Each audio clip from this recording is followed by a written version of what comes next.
तुम याद न आया करो, तुम याद न आया करो, याद आने से पहले तुम आ जाया करो, तुम याद न आया करो। हेलो एवरीवन, कैसे हैं सब लोग। उम्मीद है कि आप लोग अच्छे होंगे और अच्छे रहिए। आज का वीडियो में 10th क्लास के उन तमाम विद्यार्थियों का स्वागत है जो 2023 में मैट्रिक का परीक्षा देने जा रहे हैं। वैसे स्टूडेंट्स के लिए एक अति महत्वपूर्ण प्रश्न जो ज्यामिति से लिया गया है, आज मैं आप लोगों के सामने शेयर करूंगा। तो स्टूडेंट्स यूं समझ लीजिए कि ये वीडियो आपको देने वाला है 5 नंबर। तो चलिए भाई, 5 नंबर कितना कीमती होता है यह तो एक स्टूडेंट ही समझेंगे या एक शिक्षक समझेंगे कि 5 नंबर परीक्षा में कितना कीमती होता है। फिलहाल शुरू करते हैं आज का वीडियो। पाइथागोरस प्रमेय। आज की इस वीडियो में मैं आप लोगों से शेयर करने जा रहा हूं पाइथागोरस प्रमेय। पाइथागोरस गणितज्ञ का नाम है। उन्होंने एक अति महत्वपूर्ण थ्योरम का खोज किया जिसे उन्हीं के नाम पर पाइथागोरस प्रमेय कहा जाता है। और 10th क्लास के विद्यार्थियों को यह थ्योरम पढ़ना पड़ता है और तकरीबन हर साल यह प्रश्न पूछ ही देता है। तो चलिए क्यों न इसको हम लोग सीख लें और 5 नंबर कैप्चर कर लें। तो चलिए हो जाइए तैयार, स्टार्ट करता हूं मैं वीडियो को। चलिए, पाइथागोरस प्रमेय क्या है। पाइथागोरस प्रमेय, पहले उसके स्टेटमेंट को देख लेते हैं, मतलब कथन क्या है। कहता है कि एक समकोण त्रिभुज में कर्ण का वर्ग अन्य 2 भुजाओं के वर्गों के योगफल के बराबर होता है। इसी बात को सिद्ध करना है। तो मैं उम्मीद करता हूं कि आप लोग समकोण त्रिभुज का मतलब सब लोग समझते होंगे। जिस त्रिभुज का एक कोण 90 डिग्री के बराबर होता है उसको समकोण त्रिभुज बोलते हैं। इसको अंग्रेजी में राइट एंगल्ड ट्रायंगल बोला जाता है प्यारे बच्चों। तो किसी समकोण त्रिभुज में कर्ण का जो वर्ग होता है, ये कर्ण जो है 90 डिग्री के सामने वाला भुजा होता है, यानी सम्मुख भुजा। 90 डिग्री का सम्मुख भुजा को कर्ण कहते हैं। सम्मुख का मतलब होता है सामने स्थित। चलिए देखिए, यहाँ पे ABC एक समकोण त्रिभुज है। इसमें कोण B 90 डिग्री है। तो 90 डिग्री के सामने वाला जो ये भुजा आपको AC नजर आ रहा है वह क्या है, आपका कर्ण। कर्ण का क्या करना है, वर्ग। वर्ग का मतलब स्क्वायर, मतलब हमें AC का स्क्वायर कर देना है। अन्य 2 भुजाओं के वर्गों के योगफल के बराबर होता है। अब AC के अलावे अन्य 2 भुजा में कौन कौन आएगा, तो AB आएगा और BC आएगा। तो AB के स्क्वायर और BC के स्क्वायर के योगफल के बराबर होता है। यही बात हम लोगों को क्या करना है, अभी अभी साबित करके देखना है। चलिए, तो सबसे पहले विशेष प्रतिज्ञा। किसी थ्योरम को जब हम साबित करने जाते हैं तो हमें एक चित्र की ज़रूरत होती है, हमें एक डायग्राम खींचना पड़ता है और उस डायग्राम का हमें सुंदर सा वर्णन करना पड़ता है, जिसे हम लिखते हैं कहाँ, विशेष प्रतिज्ञा या साधारण प्रतिज्ञा के अंतर्गत।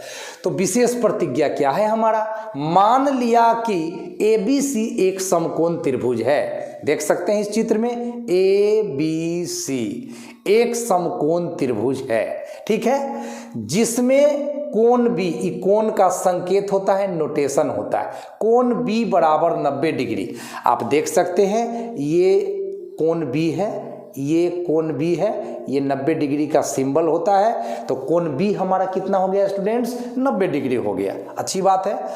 अतः अतः AC कर्ण है, क्योंकि 90 डिग्री का जो एंगल होता है उसके सामने वाला जो भुजा होता है वो कर्ण होता है, और कर्ण सबसे लंबी भुजा होती है। इस बात को भी आप जानिए, कर्ण किसी भी समकोण त्रिभुज में लॉन्गेस्ट साइड होता है, सबसे लंबी भुजा होती है। चलिए अब साबित करना है कि कर्ण का वर्ग, में लिखा हुआ है कर्ण का वर्ग, तो कर्ण तो AC है, कर्ण तो AC है, तो AC का वर्ग अच्छा से अन्य दो भुजाओं के वर्गों के जोगफल के बराबर होता है। तो अन्य दो भुजा में AB और BC का नाम आएगा, तो AB का स्क्वायर जोड़ BC का स्क्वायर, यही चीज को हम इस त्रिभुज में अभी प्रूफ कर देंगे तो आपका पाइथागोरस प्रमेय प्रूफ हो जाएगा।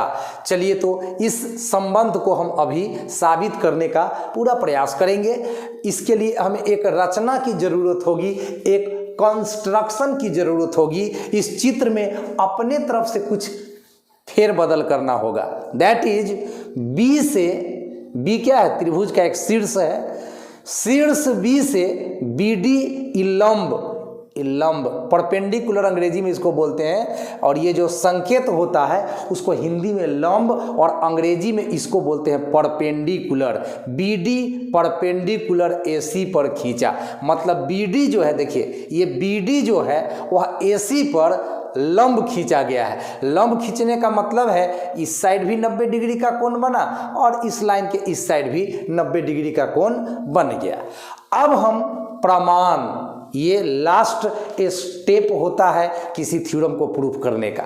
चलिए तो प्रमाण मतलब प्रूफ। अब इस डायग्राम के भीतर हम त्रिभुज ADB को लेते हैं, जरा देखिए कहाँ है, ADB मतलब ये वाला त्रिभुज, ये वाला त्रिभुज है ना स्टूडेंट्स, ADB ये वाला त्रिभुज, और त्रिभुज ABC मतलब इसके साथ बड़ा वाला त्रिभुज, इसके साथ बड़ा वाला त्रिभुज, बड़ा वाला त्रिभुज मतलब त्रिभुज ABC। क्या क्या देखते हैं इन दोनों त्रिभुजों में, इन दोनों त्रिभुजों में हम क्या क्या ऑब्जर्व करते हैं, गौर कीजिएगा।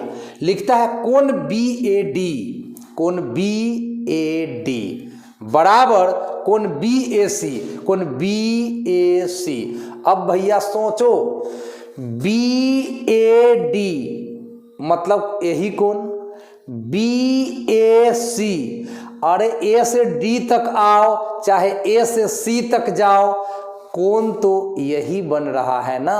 मतलब यह ऐसा कोण है जो इस त्रिभुज में भी शामिल है और बड़ा वाला त्रिभुज में भी शामिल है, तो इसको हम कॉमन एंगल बोल सकते हैं। बोल सकते हैं कि नहीं, कॉमन एंगल। हिंदी हुआ उभयनिष्ठ कोण। हिंदी वाला शब्द तो नहीं जानवे करते हैं, टेट्रा रहता है। कॉमन शब्द मैथ में ज़्यादा चलता है तो हमने यहाँ पे अंग्रेजी शब्द का ही इस्तेमाल किया, कॉमन एंगल। ये BAD जो है स्टूडेंट, BAD और BAC, बस दोनों तो यही कोण है ना, तो दोनों तो बराबर ही होगा। मतलब एक ही कोण दोनों त्रिभुज में शामिल है तो दोनों के लिए तो सेम मेजरमेंट होगा ना। ऐसा तो नहीं कि ये कोण इस त्रिभुज के लिए 60 डिग्री है और यही कोण इस त्रिभुज के लिए 75 डिग्री हो जाएगा, ऐसा तो नहीं हो सकता है, कभी नहीं हो सकता है। तो एक ही एंगल है तो दोनों त्रिभुजों के लिए सेम होगा, तो इसलिए इसको कॉमन एंगल बोलेंगे। आगे एंगल ADB, एंगल ADB जब BD लंब डाले हैं तो ये भी 90 डिग्री हुआ, ये भी 90 डिग्री हुआ, तो ADB बराबर ABC। देखिए ADB आपका ADB 90 डिग्री का है, क्योंकि BD लंब डाला गया है तो 90 डिग्री का है, और पहले ही हम कोण B को 90 डिग्री मान लिए है तो ABC भी तो 90 डिग्री है, तो ये भी ABC भी 90 डिग्री और ADB भी 90 डिग्री, तो इच इक्वल टू 90 डिग्री। इच का हिंदी होता है प्रत्येक, मतलब ADB भी 90 डिग्री का है और ABC भी 90 डिग्री का है।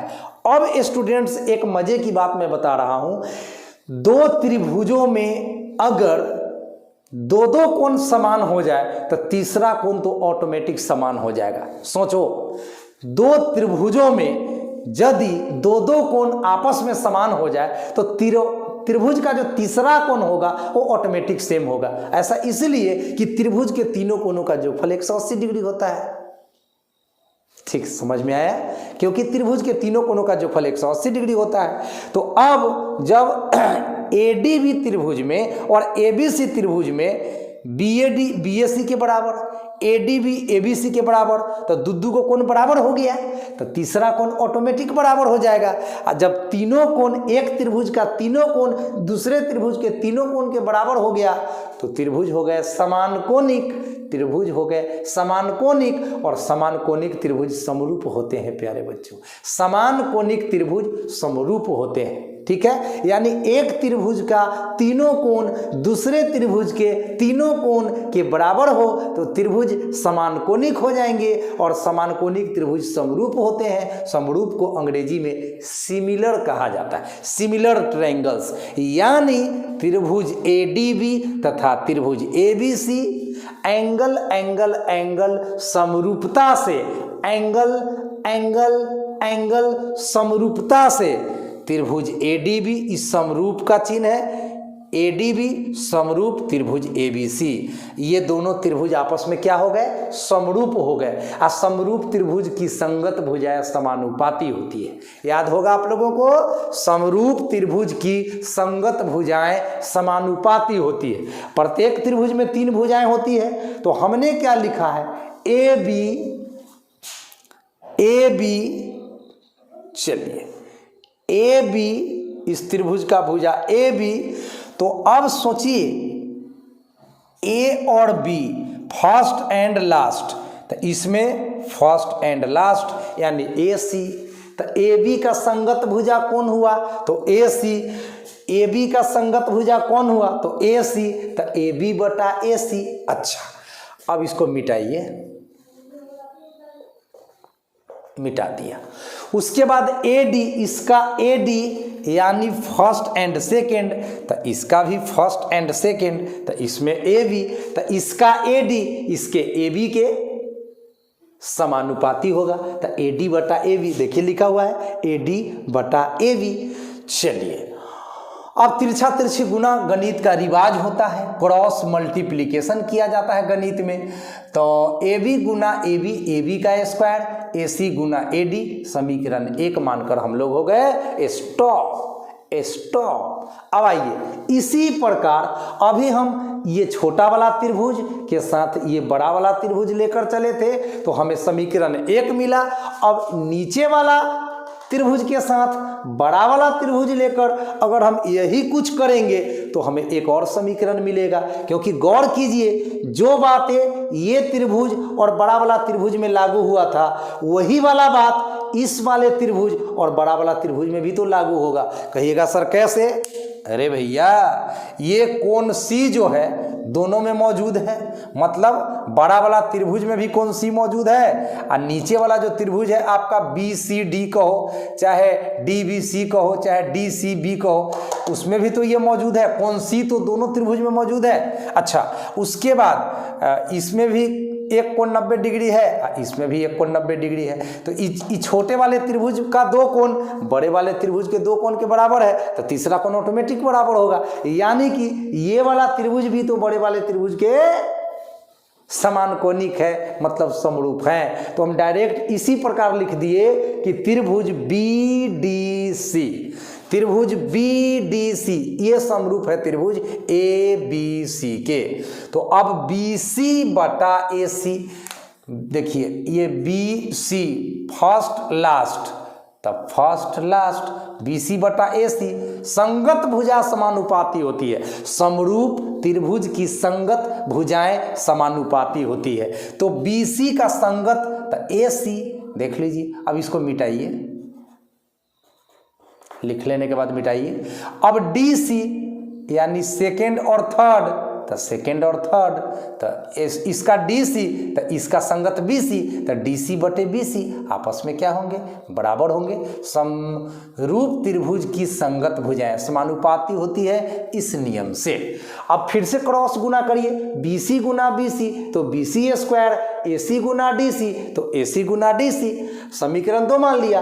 अब हम समीकरण 1 के साथ 2 को जोड़ रहे हैं, तो LHS में LHS जोड़ेंगे तो AB स्क्वायर में BC स्क्वायर जोड़ेंगे तो AB स्क्वायर जोड़ BC स्क्वायर, RHS में RHS जोड़ेंगे तो AC गुना AD में जोड़ेंगे AC गुना DC। अब आप प्यारे बच्चों AC कॉमन ले सकते हो तो AC कॉमन ले लिया तो इसमें AD बचा, इसमें DC बचा। अब जरा चित्र को देखो, AD प्लस DC, गौर करो, AD यहाँ से लेकर यहाँ तक का दूरी और DC D से लेकर C तक का दूरी। तो जब आप AD में DC जोड़ दोगे तो पूरा AC हो जाएगा, पूरा AC हो जाएगा। अब AC में AC से गुना करोगे तो AC स्क्वायर, X गुना X X स्क्वायर, Y गुना Y Y square, similarly AC गुना AC AC स्क्वायर। इधर तो AB स्क्वायर जोड़ BC स्क्वायर हम उतारते चले आ रहे थे। अब आप जरा मिलाइए इस रिलेशन को, इसी संबंध को ना हम लोग प्रूव करने चले थे। AC स्क्वायर बराबर AB स्क्वायर जोड़ BC स्क्वायर, आपका आ गया AC स्क्वायर बराबर AB स्क्वायर जोड़ BC स्क्वायर। इस तरह से आपका पाइथागोरस प्रमेय प्रूफ हो गया। मैं आशा करता हूँ, आशा करना क्या है, पूरा विश्वास करता हूँ कि जितना आराम से मैंने इस थ्योरम को आप तक पहुँचाने का प्रयास किया है, आप निश्चित रूप से बातों को समझ पाए होंगे। तो आप लोग थोड़ा सा इसको 1-2 बार लिख कर प्रैक्टिस कर लीजिएगा, वीडियो को 1-2 बार प्ले करा के देख लीजिएगा, क्योंकि बउआ 1 नंबर का बात है नहीं, 5 नंबर का बात है। 1 नंबर से कुछ भी हो सकता है, यहाँ तो 5 नंबर का बात है।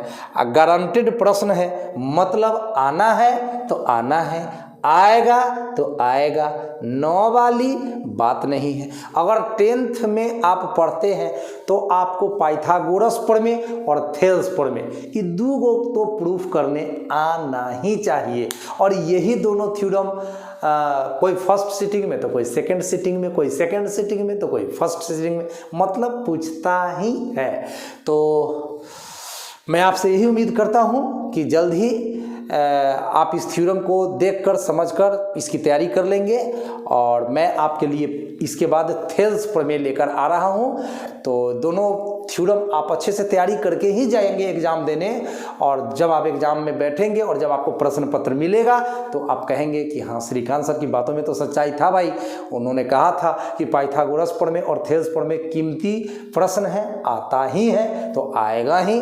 तो अच्छे से आप लोग पढ़ते रहें और ठंडा में अपने अपने मतलब स्वास्थ्य का ख्याल रखें। थोड़ा सा स्वेटर, जैकेट, टोपी जो भी है अच्छा से पहने और स्वस्थ रहें, निरोग रहें। हम आपके उज्जवल भविष्य की कामना करते हैं। चैनल पे अभी तक नए हैं तो प्लीज़ वीडियो को देखकर एक लाइक कर दें, एक प्यारा सा कमेंट कर दें और सब्सक्राइब तो कर ही दें। यही आप लोगों से रिक्वेस्ट है। तो मिलते हैं एक प्यारे से वीडियो में, तब तक के लिए thank you so much, good night.